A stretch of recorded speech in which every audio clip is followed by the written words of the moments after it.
안녕하세요, 여러분. 오늘은 예비 엄마 아빠와 어린아이를 키우고 있는 부모님들을 위해 중요한 주제를 다뤄보려고 합니다. 바로 2024년 왜 외국어 학습이 그리 가치가 없을까? 입니다. 많은 부모님들이 자녀에게 외국어를 배우게 하려고 노력하시지만 오늘은 그 이유를 다르게 생각해 보려 합니다. 특히 한국의 상황과 조기 영어 교육의 부작용을 함께 살펴볼게요. 그럼 시작해 볼까요? 우리가 살고 있는 시대가 얼마나 빠르게 변화하고 있는지 살펴보죠.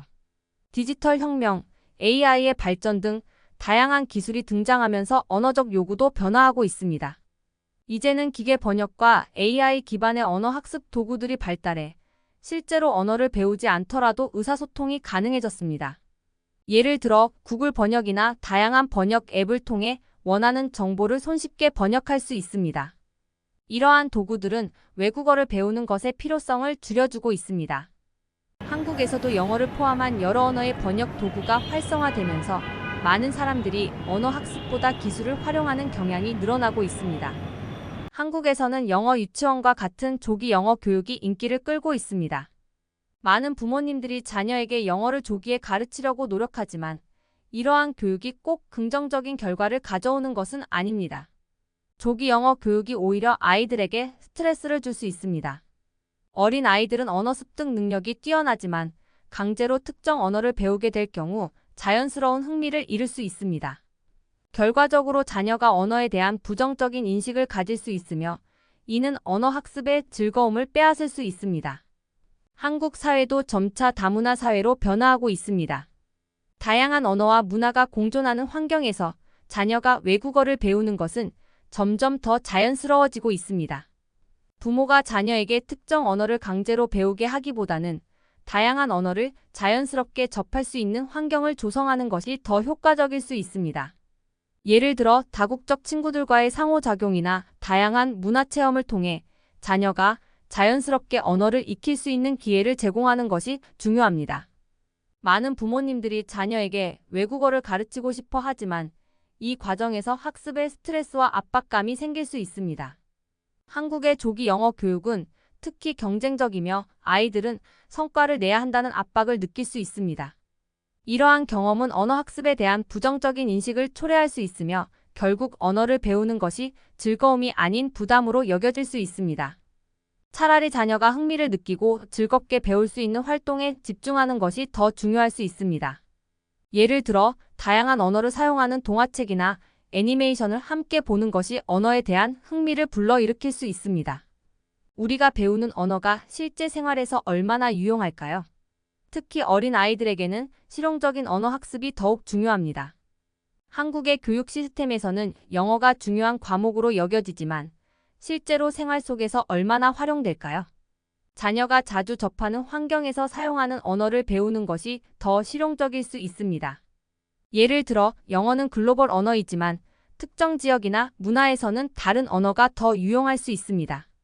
한국 내에서도 다양한 외국어에 대한 수요가 있으며 자녀가 자주 사용하는 언어를 배우는 것이 실질적인 도움이 될 것입니다. 언어는 끊임없이 진화하고 변화합니다. 우리가 배운 언어가 시간이 지나면 어떻게 변할지 예측하기 어렵습니다. 새로운 단어와 표현이 끊임없이 추가되고 있으며 한국어 또한 외래어의 영향을 많이 받고 있습니다. 이러한 변화에 발맞추기 위해 끊임없이 학습해야 한다는 점에서 부담이 될 수 있습니다. 차라리 자녀가 자연스럽게 언어를 익힐 수 있는 환경을 조성하는 것이 더 나은 선택일 수 있습니다. 친구들과의 놀이, 다양한 미디어를 통해 자연스럽게 언어를 배우는 것이 훨씬 더 효과적일 수 있습니다. 부모님들은 자녀가 언어를 배우는데 큰 영향을 미칠 수 있습니다. 그러나 그 영향력이 긍정적일 수도 있고 부정적일 수도 있습니다. 자녀에게 언어를 강요하기보다는 그들이 흥미를 느끼고 자연스럽게 언어를 접할 수 있도록 도와주는 것이 중요합니다. 다양한 문화와 언어를 접할 수 있는 기회를 제공하고 자녀가 언어에 대한 흥미를 느낄 수 있는 활동을 함께 하며 지원해주는 것이 훨씬 더 바람직합니다. 예를 들어 해외여행이나 다양한 문화 행사에 참여하는 것이 자녀의 시야를 넓히고 언어 학습에 대한 흥미를 높일 수 있습니다. 그렇다면 언어를 배우지 않고도 자녀에게 어떤 경험을 제공할 수 있을까요? 다양한 언어를 접할 수 있는 환경을 만드는 것 외에도 음악, 미술, 스포츠 등을 통해 문화적 경험을 쌓을 수 있습니다.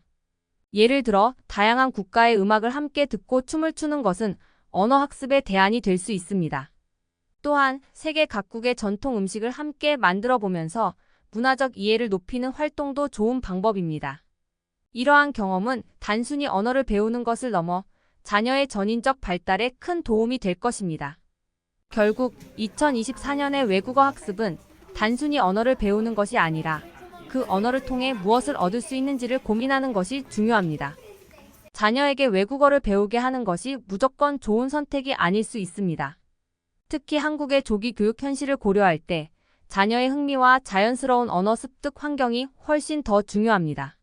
외국어 학습에 대한 부담을 덜고 자녀가 다양한 문화와 언어를 접할 수 있도록 도와주는 것이 어떨까요?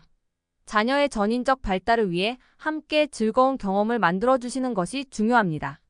오늘 영상이 도움이 되셨다면 좋아요와 구독 버튼 눌러주시고 댓글로 여러분의 생각을 남겨주세요. 다음 영상에서 만나요. 감사합니다.